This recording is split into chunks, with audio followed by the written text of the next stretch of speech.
What is up, BattleBots, Robot Wars, and BuggleBots fans alike? Hardcore Kid here with another episode of the Hardcore Podcast. Tonight, we're going to be reviewing the Number of the Beast, Episode 6 of BattleBots 2019. And joining me, I have Otaku Nate. I've got Otakon in 2 weeks, and I still have yet to do any work on my panel. God help me. Don't worry, you got 2 weeks. You know the drill. Get all your information together the night before. No, I'm going to be traveling by that point. Well. That's plenty of time. Plenty of time, homie. So, episode 6 of BattleBots, we have 2 guests tonight. They competed in tonight's episode, and they both won their matches. Joining us, making his big return, we have Hypershock's Will Bales. Hey, how's it going, guys? How you doing, Will? What's going on where you're at?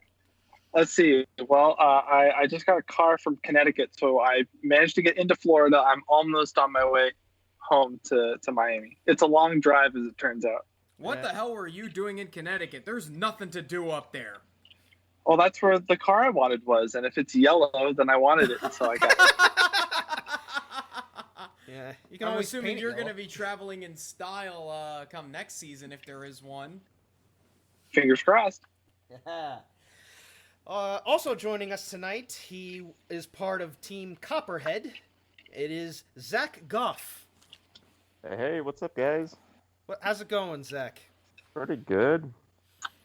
Just doing a little shopping for new future home of the Caustic Creations manufacturing facility. Looking for some industrial warehouses. Nice. Any snakes? Do you like snakes?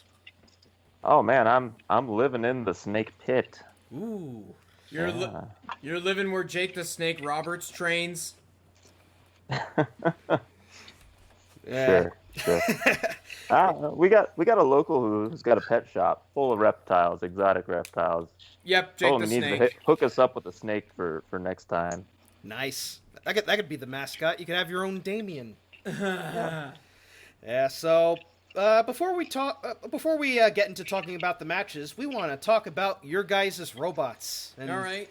Will, it's come off as a bit of a running gimmick that each season of BattleBots, you always find ways of changing and improving the design of Hypershock. What changes have you made to Hypershock for this season? Well, typically, improving usually has air quotes around it. But this year, we seem to do more good than bad, which is a relief. The big fundamental change was drivetrain. We got away from the brush drive that we had used in the past. Last season, we were using the same motors that Quantum was using this year. Ooh. And I mean, you've seen that Quantum uses them just fine, and they use them Inspector at King of Bots, and so we're like, oh man, we're going to use them too, and it'll be great. But that's Spectre and Quantum and we're Hypershock. So of course, we didn't leave enough space, we didn't leave enough airflow, and they melted and blew up. So, so those weren't quite working for us, and we were trying a couple different solutions, and Jameson from Sawblaze and I were talking back and forth on Facebook and kind of trying out a couple different things, different controllers, different motors. And we both ended up with these same motors, these Revolt RV100E motors. They're about the size of a very big soup can. They have one speed controller that they're using. We have a different one. But we both seem to be really happy with how they're working. So both robots have pretty solid drivetrains, which we're both happy about. Now, do you still have the rake with you? I can neither confirm nor deny such allegations. Oh. No. Oh, dear. Well, it seems like with the rake, you scared off all the drones. There's not that many drones we did that in the pretty show. Effectively. Now, Spitfire's still a glutton for punishment, but everyone else kind of took the hint. Yeah. Poison arrow. Oh, poison arrow. What's up, Will? How's it going, buddy? If I remember right, Hydra managed to escape the rake. Yes, it did. Oops. Little bit of a grudge building here. Well, just to give you guys the cold shoulder, Zach. You may have escaped the rake, but you couldn't escape the KFC death camps. Oh no. A little piece of me has been left behind there. Yeah. It's a shame. But hey, you And got. it's been turned into KFC chicken. Oh, how dare they? Well, so Copperhead is the new machine. Zach, what can you tell us about Copperhead? Well, Copperhead is kind of a attempt since we left Poison Arrow, Spicy Newt, in China. We had to build a whole new bot this year under very limited budget constraints and time. So, kind of did a totally new, quick build out of steel, welded steel. The thing's like 1 inch thick AR plate, so it's just beefcake. I don't know how you have to wait for all that. It's I don't have all unfair. your You're fancy cheating. flourishes, Will. I kind of You're wish they kidding were me? Do you see fancier. the front of your robot? There's plenty of fancy flourishes on it. It's terrifying and awesome. Yeah. Someone once told me it's Poison Arrow goes Kabuki theater. Like looking at it, it does look like a design straight out of King of Bots a little bit, with the crazy bits and bobs on it, and the cool red design, and I like the look of it. Well, yeah, we cheated on Greg and BattleBots to go to China, so we knew we were going to have to come back with something really interesting for Greg to take us back. So Copperhead is kind of the result. Now, but between Poison Arrow and Copperhead, would you say it's an improvement over Poison Arrow? In some ways, it was intended to be. It's got about 30% more kinetic energy in the drum this season, even though the drum is lighter. We really tried to make it more like a tractor, Oh, that's a good idea. just to increase the reliability. And I don't know if anyone's seen the previous 2 fights we've had that didn't really turn out so well. I'm most think it curious was- about. Sorry. I'm most curious about the wheels on your bot. Like, just how'd you make those? Yeah, there's a lot of people curious about those wheels. They are beefy too. Those are actually 2-part urethane casts, so a lot of people will use like the foam-filled tires, and you watch them and they just get shredded. Any little nick or cut, and they're coming off. So we went with solid rubber. They weigh about 20 pounds each, but if you consider the amount of armor, the weight that you would need to armor like a less robust wheel, that's actually, a bargain. 20 pounds for a wheel that can take a ton of punishment versus, 30 pounds to put a good wheel guard on it that's not just going to fold in and pinch up your wheels and lock up your drivetrain. So kind of a new design direction that we wanted to try this year, and haven't had all the fights to prove it out yet for everyone, but we're pretty happy with how they performed. Yeah, you had a good showing with Copperhead in tonight's episode. You had a very close match with Gruff. I would not have wanted to be a judge in that match, but you definitely got the win. But before we talk about the episode 6, we do have a bonus match to talk about. And after a week hiatus, we finally got to see Foxtrot versus Death Roll. I'll handle this one. All 26 seconds of it. Yeah, my friend James Moore on Twitter, he comments on our videos as Legacy of Hitchcock. He sent me a message about the fight, and this is his quote. "That is the face of a man who's just done. Craig Danby's been trying for so long. He's literally been on the scene as long as the Behemoth Boys, and it just never works out for him. Ant Pritchard and Craig Danby had their fates intertwined with a curse starting in 98-99. Ant finally freed himself from the shackles in 2017 and dumped his share of the curse onto Craig." Yikes. That's rough. Yeah, there isn't much to say about the match. As soon as Death Roll stopped moving, I jumped out of my seat and cheered. Like, holy crap, Craig's gonna win a match! But then Death Roll just started again, and then hit Foxtrot, and then Foxtrot just died. Yeah. Any idea what happened to Foxtrot? normal foxtrot kinds of things. Craig Danby happened. Yeah. And you're totally right about the curse, though, because he tests it in his garage. He tests it more than I have ever tested, like, ever. At all, period. And Will he gets Bales to builds the his event. bots in the pits. Yes, I do. I'm consistently inconsistent. So, Craig shows up with a thing that he's actually run. He has videos of, show off. Yeah. And then he gets into he tests it in the box, works fine. Does functional, everything's totally cool, and gets into the actual arena, and it quits for some reason. It just goes wrong. I feel for him because I've had those moments, and usually we figure it out, but his just make no sense. Apparently a dozen teams complained about radio interference this season, and I'm guessing Craig was one of them. Like even though Spectrum radios aren't cutting it, I don't know. It's weird. It's like Craig has built solid machines. It's just like there's something that just goes wrong with it, and I don't understand what. I'd say he's the Cleveland Browns of BattleBots, but that's being way too harsh on him. You know what? The Browns actually have a good team now. They got OBJ and they got Baker Mayfield. They might make the Super Bowl this year. Actually, no, I take that back. He's the Philadelphia Phillies of BattleBots. Consistently underperforming, even though we know he builds good stuff. Yeah. You know what? Maybe he just tests it too much. He should take my method and never test it. Yeah, untest and battle, and then you'll get success. Strange. Yep. Works about 2 out of 4 times. Yeah, so Death Roll gets the win and goes and is now 2-0. And to be fair, Death Roll got very unlucky. When the last season they were in, they got Captain Shredderator in the first round and got knocked out. They seem to be doing all right now.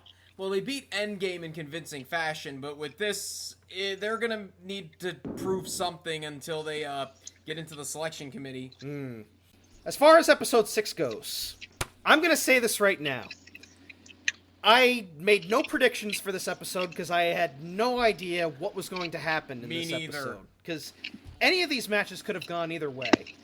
And then you have the matches air, and some predictions I got right. What I didn't predict was robots being literally torn into entire pieces.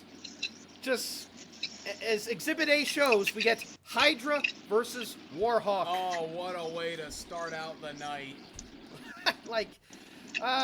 This was a match that could have gone either way, because Warhawk was getting some big hits in on Hydra. Hydra was getting the flips in. Yep, and then Hydra manages to get Warhawk upside down.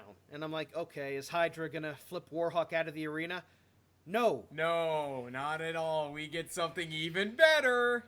Hydra fires the flipper, and Warhawk loses part of one of the drive pods.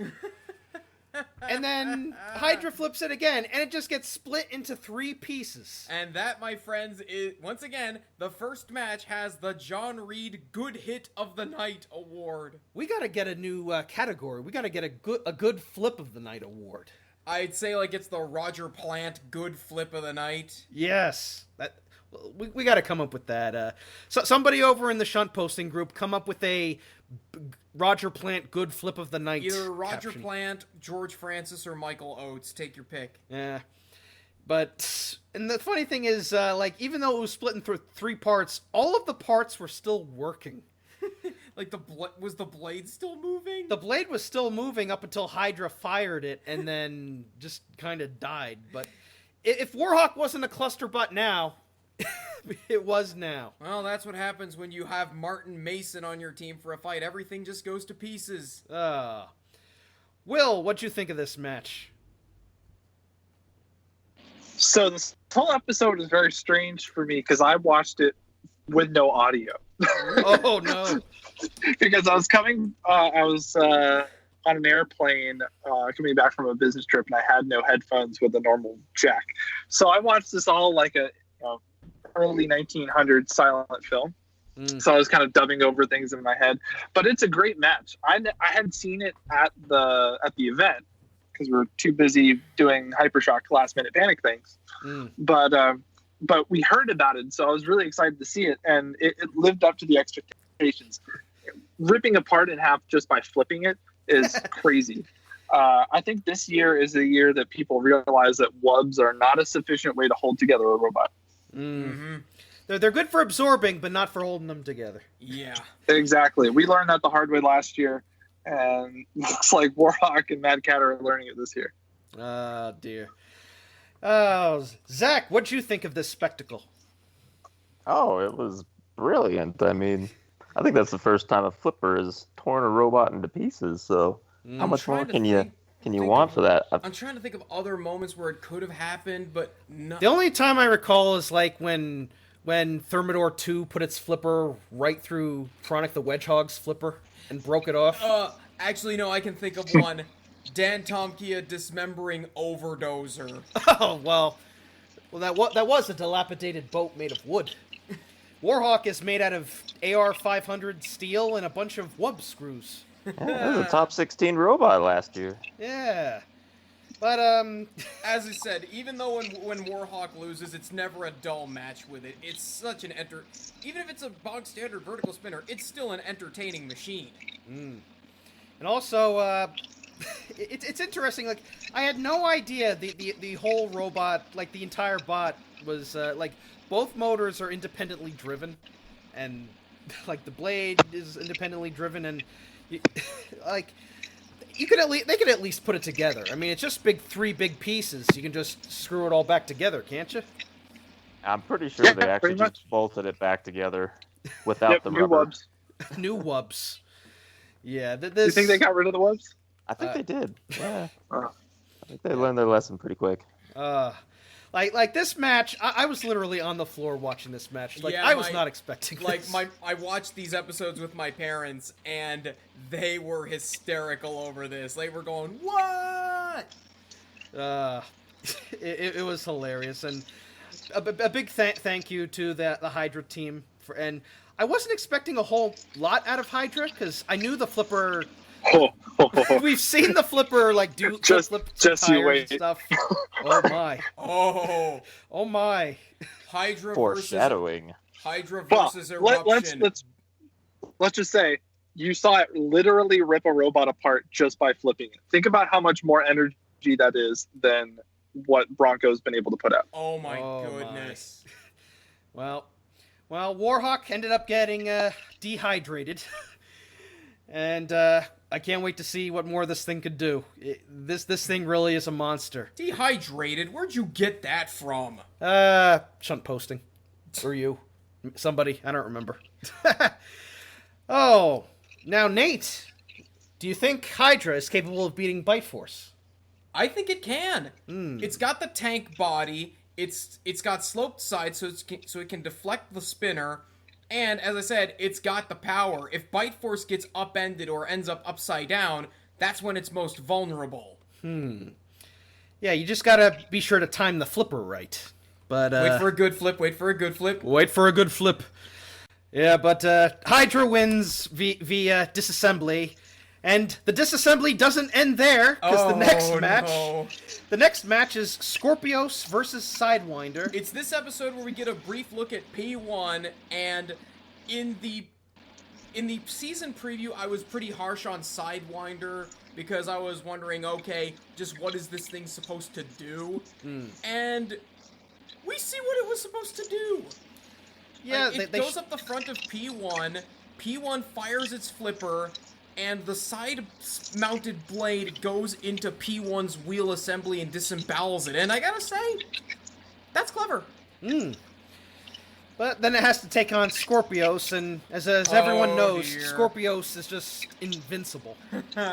You can throw anything you want at it, and it's just gonna reflect off of it. This was a 3-minute-long squash match. Like Sidewinder. I believe that these guys are rookies, so this isn't like some super ultra machined bot. Like Scorpios, like about like a few seconds into the fight, Scorpios pushes it into the wall and into the hammer, and Sidewinder's entire blade assembly just yeets itself. Oh my god, just snapped it. I'm like, oh, okay, yeah, there it goes. And it just Scorpios just pushes Sidewinder around the arena, digging its blade into its top, just disemboweling the thing. Like, by the end, like, the batteries and the cables are hanging out. And it just keeps getting worse. The wedge falls off, the back panel falls off. Like, the whole bot is just falling apart. Hey. It is insanity. I'm a huge fan of Scorpios. My parents didn't like Scorpios. How could they not like Scorpios? Because they think it's boring. Boring? It's basically like a baby blue saw blaze. Well, you know, it's a very technical robot, and to quote Zack Sabre Jr., having long technical matches in front of American audiences like reading Shakespearean poetry to a dog. Don't mention Shakespearean poetry. I tried doing that for an audition. None of us had any idea what we were talking about. So, Will Bales, Sire Will, what art thou think of thou match?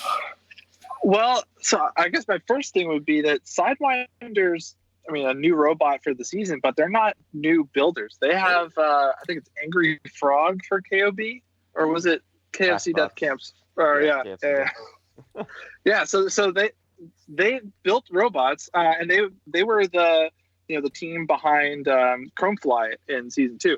So they've been around. But you can see that they've had some issues in the past. So I thought it was a really cool robot. I thought it was a neat idea. The massive Omni wheels are always awesome. Like a lot of designs, especially at BattleBots when time frame is so tight and budget's always tight, I'd love to see that with 6 months and a proper sponsor funding it to really see what it's capable of. Because, okay, maybe that particular iteration of it doesn't work, but imagine something with a little bit higher build quality of the same concept. Exactly. I think something a little bit sturdier could be a really interesting dynamic change. Yeah. Zach, what'd you think of this match? Yeah, no, Sidewinder is an awesome new concept for a robot. I mean, no one's really built the side-mounted spinner like that, which is designed to, kind of like a hit and run. But Josh, so I spent a lot of quality time with Josh at KFC Death Camps. Found out, so the framework that he's got for that spinner is actually titanium, and he had it custom made from a manufacturer in China. And if that's not ringing alarm bells, it should be. Okay, never mind. Yeah, so... say no more. Yeah, it basically just self-disintegrated. And he's been using that crap for, several iterations of robots now, and I finally walked after the match and saw it, blow itself to pieces. I was like, so Josh, you going to be using that titanium anymore? He's like, yeah, maybe just for arenas in the future, not for robots. Oh, no. Note to self, don't go to those arenas. So there you go. Third time's a charm. He finally learned his lesson, and I think if he iterates that design some more, it should be a really cool concept. I wanna see it working. Me too. Totally agree. Next time, go the AR500 route. Easy. Yep. Easy. Yeah, Scorpios. I'm definitely happy with how this bot's come out. Like, it's sturdy. The new disc they've put on is actually capable of doing quite a bit of damage. Although one thing I did notice, it looked like it spins the wrong way, so that when it hits the opponent, it kind of makes Scorpios bounce back a little bit. I think from just like, I don't know. Anybody notice that? Like when the disc hits something, it actually knocks it back. Yeah, it's weird, but it's one of the few discs that spin down. Anyone notice that? Down. Amazing. I have this makes me want to ask you about your fight with Scorpios, because what happened in that fight, man? So yeah, we built the robot in a rush and forgot to lock tight some screws in the wheel assemblies. Oops. And one of them just decided to back itself out and lock up one of the drive sides. Yikes. So one of those stupid mistakes that you do to yourself. Well, at least like the first matches are always a little feeling out process. You go in, you see what works, what doesn't work. You go back in to the pits, then you fix all the issues, and you go back in, and hey, things work out for you. So first few matches, first few events. Yep. So Scorpios gets the win via absolute disassembly. And from 2 disassemblies in a row, we get a one-hit knockout. Ragnarok versus Valkyrie in a Battle of the Avengers. I honestly thought that this could have been a great back-and-forth bout, because I know what Ragnarok is capable of, but, just in the words of Spock from Star Trek Wrath of Khan, he knew exactly where to hit us.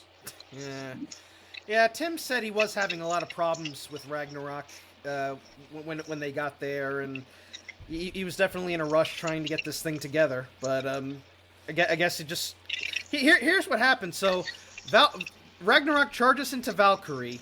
Valkyrie gets flipped over, but the disc actually hits the hammer, dislodges the hammer, and somewhere in all that chaos, the power link gets crushed. Should have used a switch. Oh, time to switch to the switch. Yeah, it's unfortunate, but I will say, even though the match wasn't special, it did give us 2 highlights, and both of them involved Tim. Number 1 was when he used the button with a teapot. Yeah, that gets our award for best button press this night. Runner-up being Jake Ewert's little shrug in the Hydra match, where he just basically goes, "Oh, here goes nothing." Press.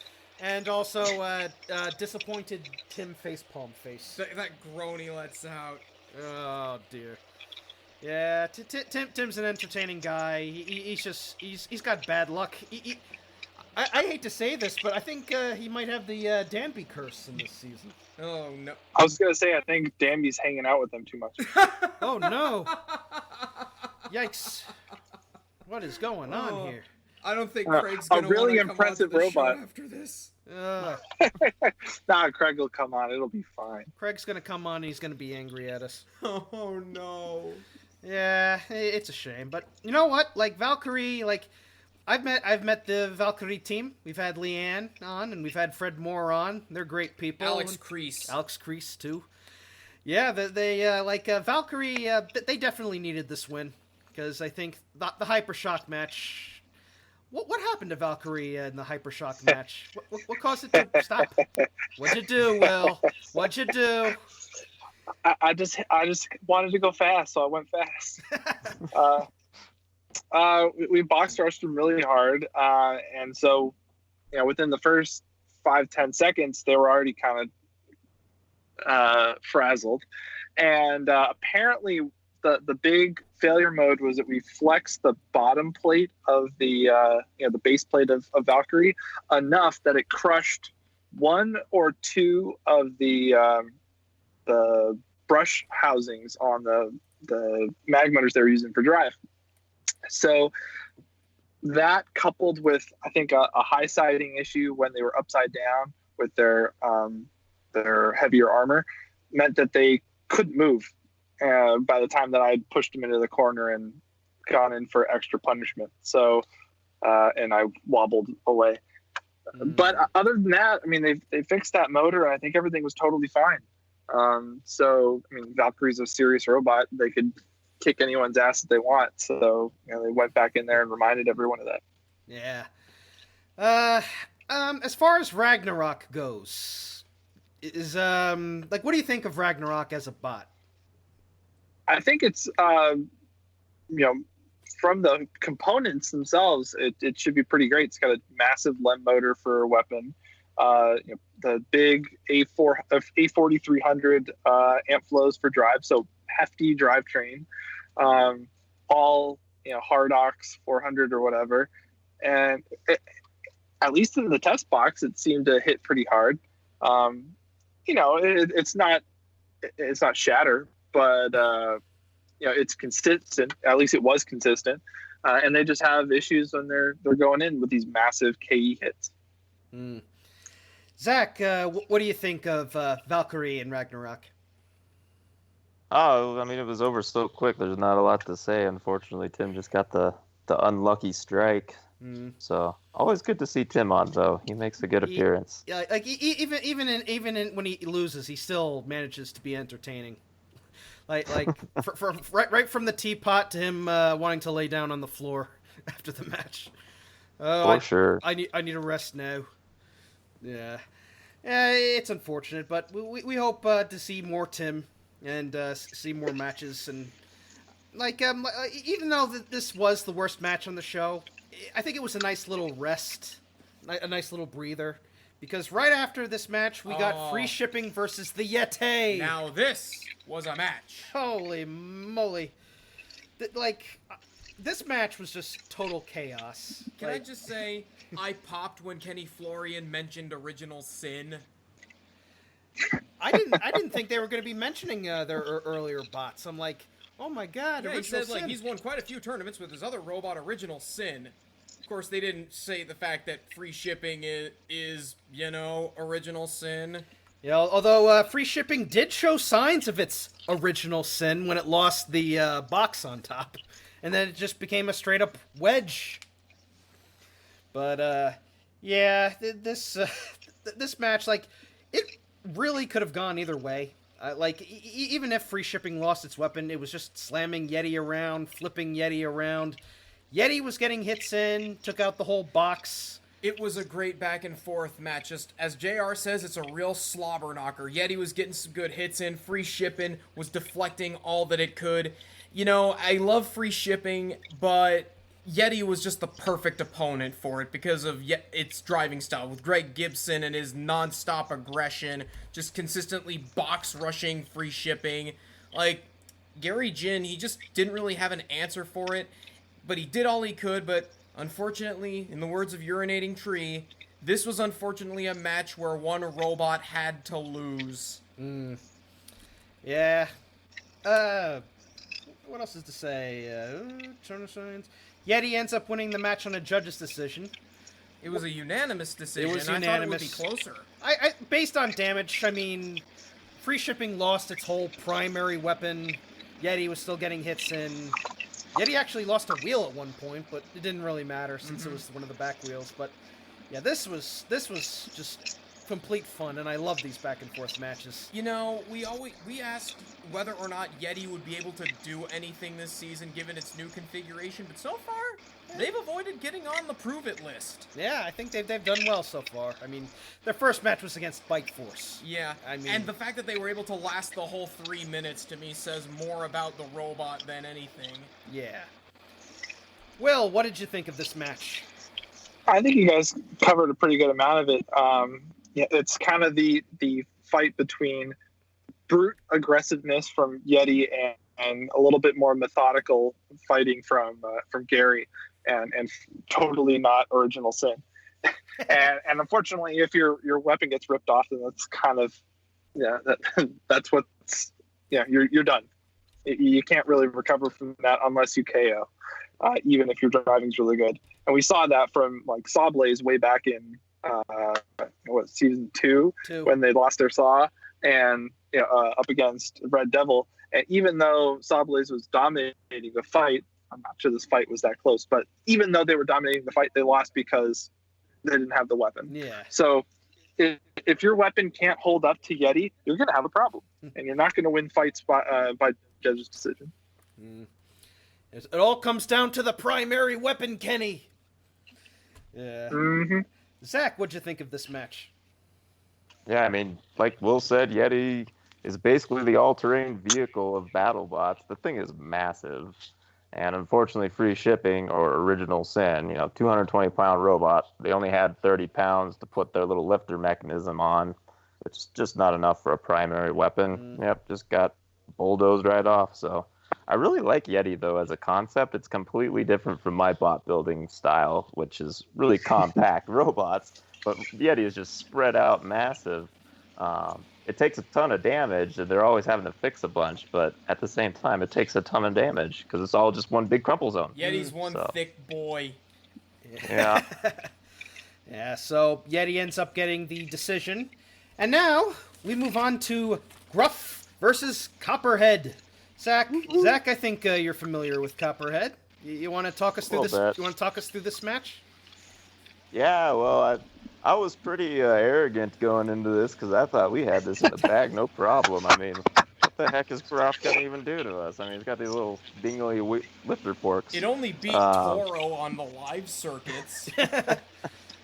right? Yeah. So yeah, I thought we were just gonna get under him and knock him around a bunch, but we were still having some robot teething issues with the drivetrain. So it looked like Rob was driving terribly. Not really the case. It was actually the robot's fault. My fault for not having tested it enough.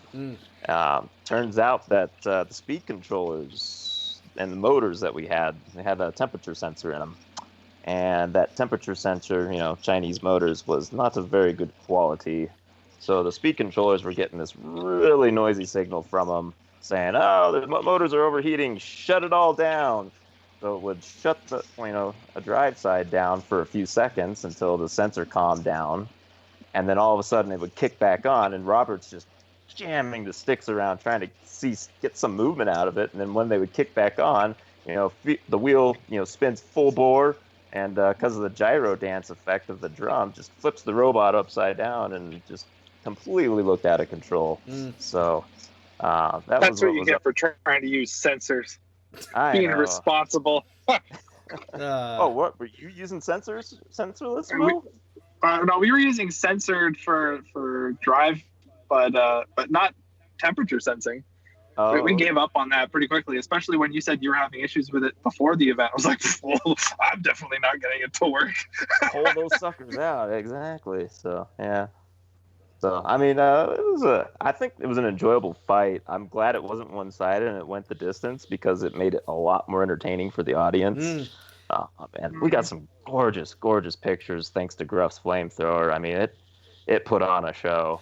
So yeah, I was very happy for that match, even though it was so close. It's always feels really good to win a really close match. I think what it came down to was you managed to bend Gruff's forks, so they really couldn't use the weapon all that effectively. And I think, and since Copperhead drum spinners are more destructive than flipping weapons, they gave the win to Copperhead. Yep, got it on the damage. Yep. Which in BattleBots is pretty much what it all counts for. That's what it's all about. Nate, what'd you think of this match? Oh, it was just as good as the free shipping versus Yeti match. Even if Copperhead was a little all over the place at points, it still had plenty of good hits. And can I just say, Gruff has the best flamethrower on all of BattleBots. Like, the sight of free shippings is fun, but just the size of the flame that Gruff produces, man. Oh, it is That's gorgeous. Some military level stuff right there. And Gruff is our wheels were pretty toasty. They were like little sticky marshmallows after that fight. I would say Gruff looks like a tank, but in this fight, Gruff is a tank, man. That thing took some serious punishment.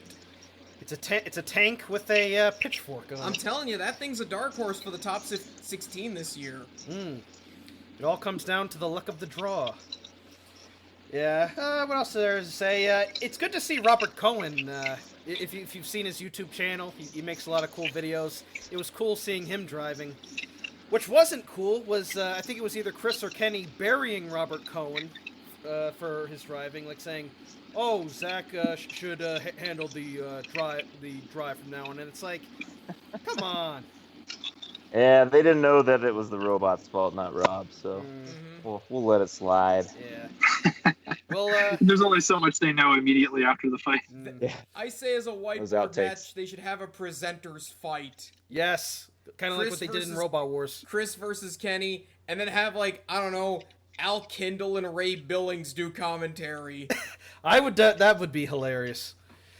Yeah, so Al Kindle can bury the two guys as know-nothings. Yeah. That's nothing to Chris and Kenny. They do a great job, but come on. Al Kindle on commentary would be hysterical. Yeah. Right you are, Vic. No. So Copperhead gets the win over Gruff. So, yet we now have two more robots going 1-1. And now we get the penultimate match of the night. And it's Hypershock versus Monsoon! This was a match that I had no idea who was going to win here, because essentially it's two very similar spinner bots. Monsoon's weapon has more reach, but Hypershock has more speed. What it was going to come down to is who's going to get the hit in first, and it was you, Will. Oh, what a hit it was. Yeah, talk us through this match, Will. That fight, we went to this event hoping that things were going to go well, feeling fairly confident. But when they throw you a pretty good robot in Valkyrie, you're like, oh, okay, great. There goes our chances. So much for like a nice soft warm up, and then you win. You're like, oh, thank God. All right, finally, now we'll get an easy one. And they're like, all right, now Monsoon. I'm like, what the hell, man? so I spent my fair amount of time just staring at Monsoon, trying to figure out what the heck's going to happen. We kept with the single disc configuration, which was intended mostly just for horizontals, but we quickly realized that, especially for verticals with really large, discs with really long reach, that you want as much armor up front as possible. So we stayed with the same configuration as Valkyrie, and we knew that weapon frame sits on the ground, so I wasn't going to have a prayer of getting underneath it. So all I could do was make sure that we didn't get stuck on the floor, which Kyle configured perfectly, and just kind of went for it. I thought about not box rushing and taking my time, but then I got impatient and kind of did it anyway. Take it easy. Yeah, it was going okay, and just kind of kept on him, trying not to let him spin up too fast. And then all of a sudden, it like fell apart in a pile on the floor. Like, well, what's this? Now, Tom and I had an agreement going into this fight that they didn't have 2 chassis and 2 of everything. We did, but it'd be nice not to have to go through those in the second fight.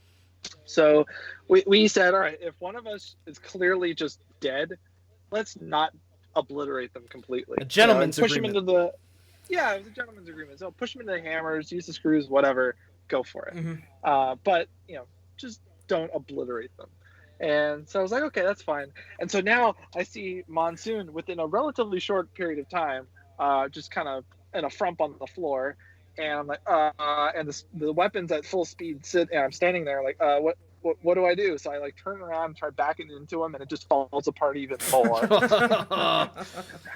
and I'm terrified that Greg Munson's going to come over and say, you're killing the sport with this ridiculously short match. How dare you? And so when he comes over, I apologize. I'm like, I'm really sorry it was short. It's like, it's okay. It's okay. Killing the sport? Who is he? Jim Cornette? You're killing the business, Will. Well, you see, the first day was a little rough. The first 2 sessions were a lot of teething issues with any new season. First day of filming and robots getting the bugs out. And there were a lot of matches that were bang fights, or one hit and then the other robot just kind of let them sit there and die. Can't imagine any robots in particular.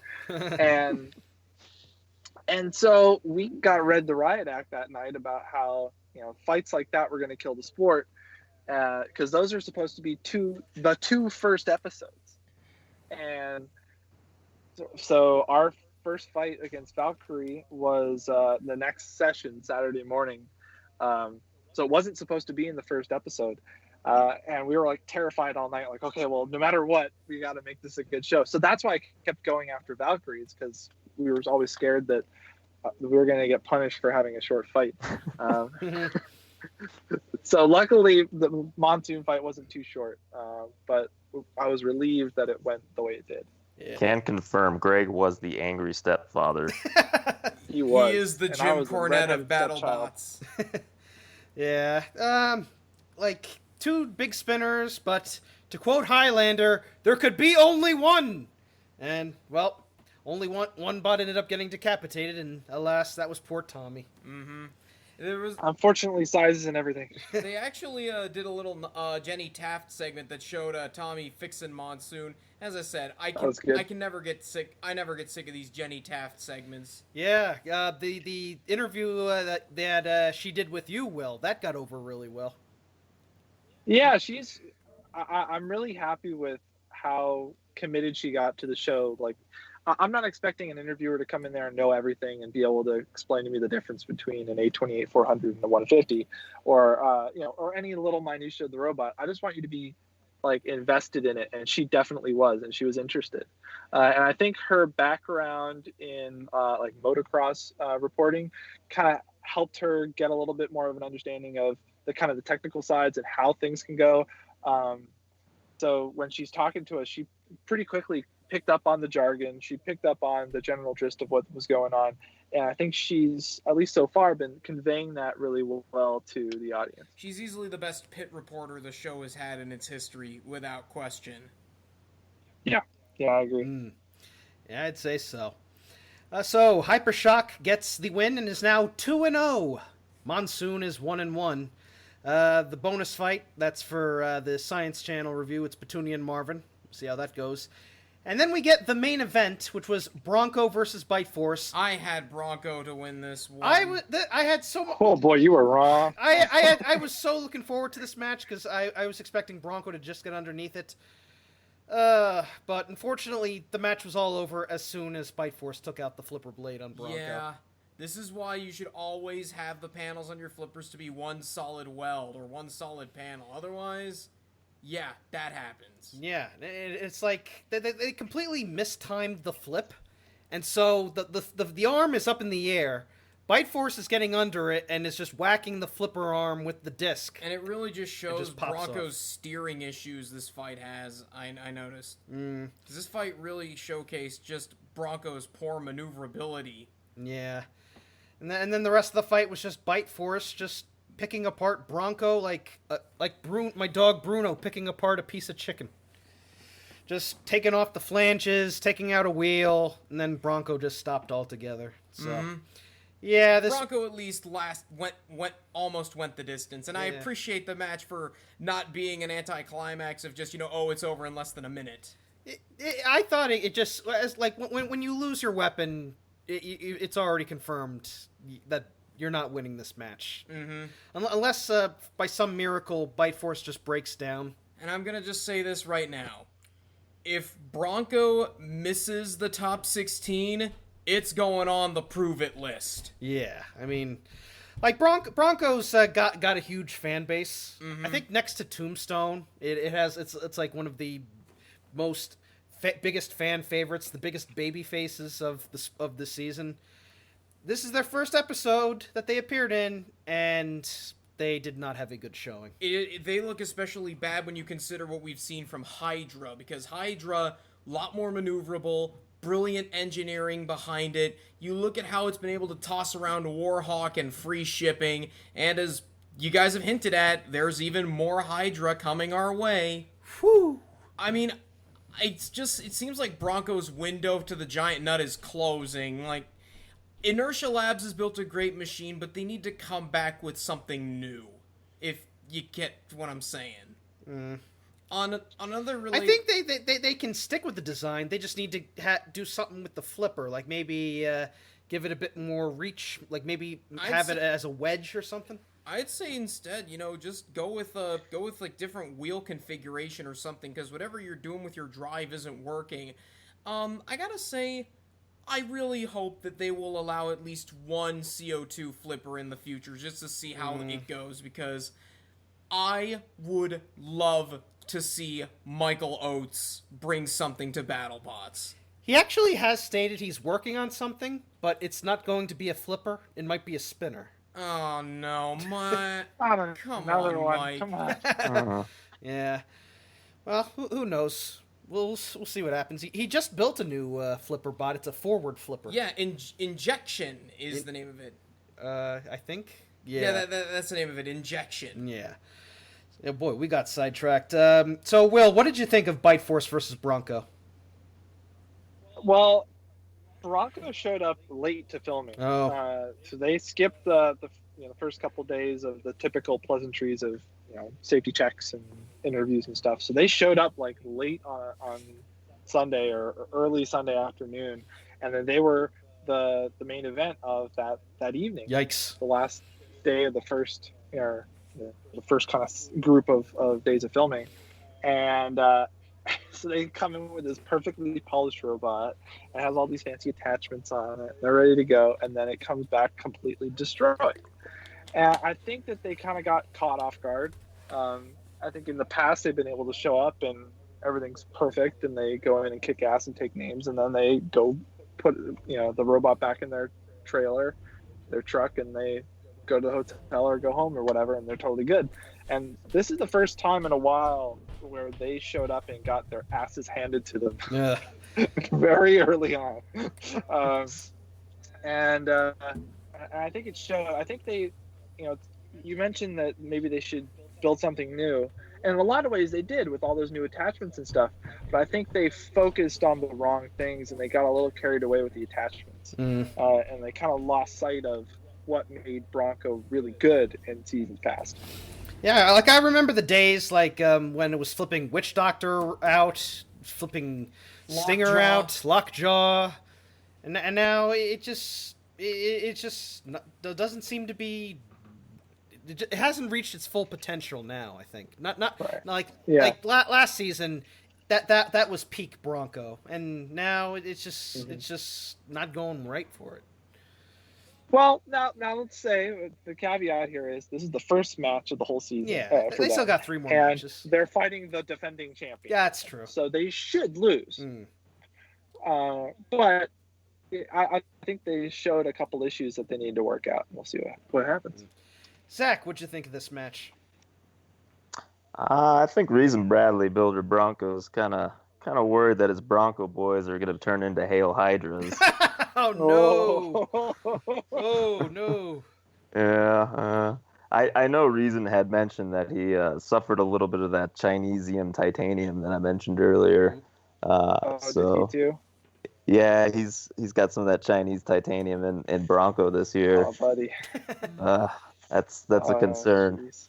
But Paul and Reason, they are actually sparring buddies. So they'll go do private events, and they'll bring out Bronco and Bite Force, and kind of do some parking lot driving around and pushing each other. So I know they're pretty close, and good teams. So even though Bronco got torn apart by Bite Force, I don't think it's any major deal. So hopefully, yeah, like Will said, we'll have to see how Bronco picks up the pieces after that fight and moves on. I think that they can rebound from this, because if Minotaur can lose their first match and then just go back to come runner up, I think Bronco can do all right. Mm-hmm.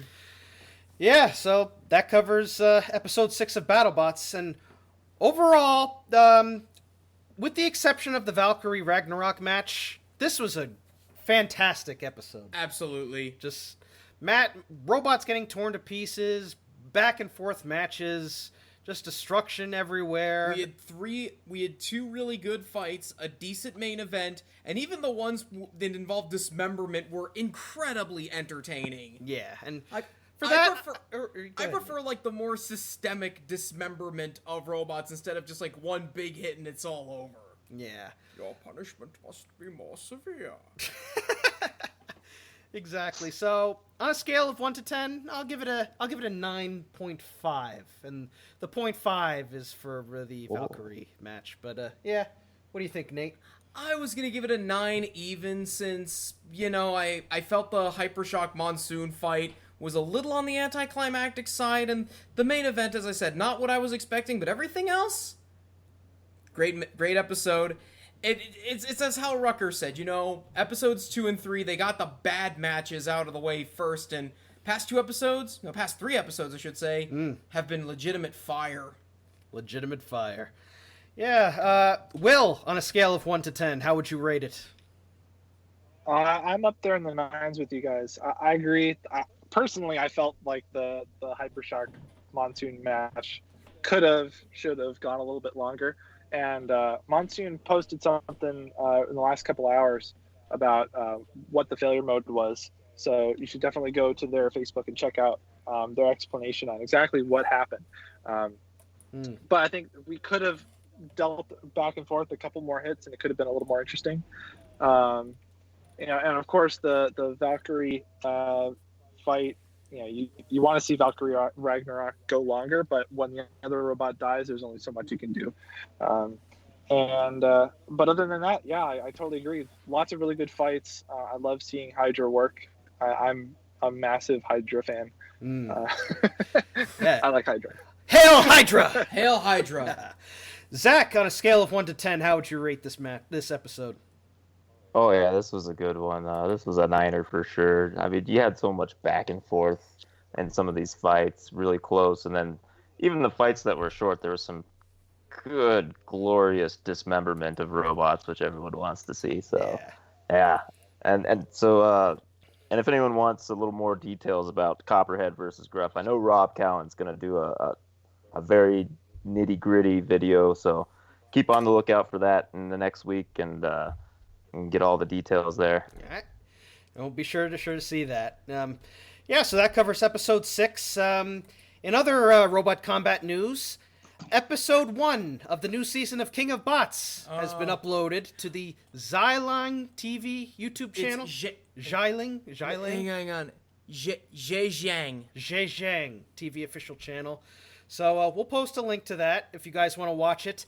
I definitely recommend watching it because there is one robot in this episode. Oh, that thing is so precious. It's like a miniature, this it miniature. Looks like something mechanoid. It looks like something from Robot Wars '96. It's some wacky mechanoid that runs on these magnetic water jug things.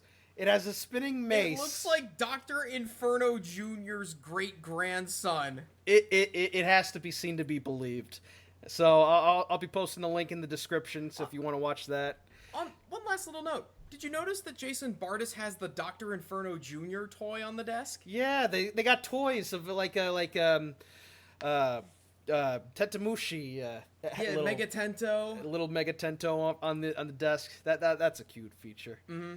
Yeah, so it's a great little Easter egg for those who are in the know. Yeah. So solid episode overall. It was great having you guys on the show. Will, great to have you back. Absolutely. Hopefully next time we'll have Sarah on the show as well. Sarah Malian. That was entertaining. And Zach, it's good having you on the show too. Yeah, appreciate you having me on. Copperhead's a great bot. We hope to have you guys back. Thank you. And anything else? Any plugs? Any shout-outs to anyone? Hi, Mom. Hi, Mrs. Bales. I already did my shameless plug for Rob Cowan's video, Okay. so check that out when it comes out. I will. All right, so until next time, guys, and until next week, episode 7 of BattleBots, they showed previews. Looks like we'll be getting JMO versus Kindle next week, which should be fun, as well as some other matches. So Rotator versus Tombstone. Oh, no. Oh, jeez. Oh, Is that next week, too? I think I saw it in the preview. oh dear. That'll be gratuitous. Yes. You thought your bot was damaged beforehand? Oh, you ain't You guys seen are in. nothing yet. You guys are in for so much. It's gonna I be can't great. wait to see it. So until next week, I'm the Hardcore Kid. I'm Otaku Nate. He's Zach. And are you... Did they hang up on us? No. Oh, we're supposed to be doing outros. We're doing outros. Oh, okay. Ah, shit. And I'm Zach from Team Copperhead. And I'm Will Bales. Peace out. It's robot fighting time. You won't play 21? I got 22. You don't play blackjack? I got 2 of those too.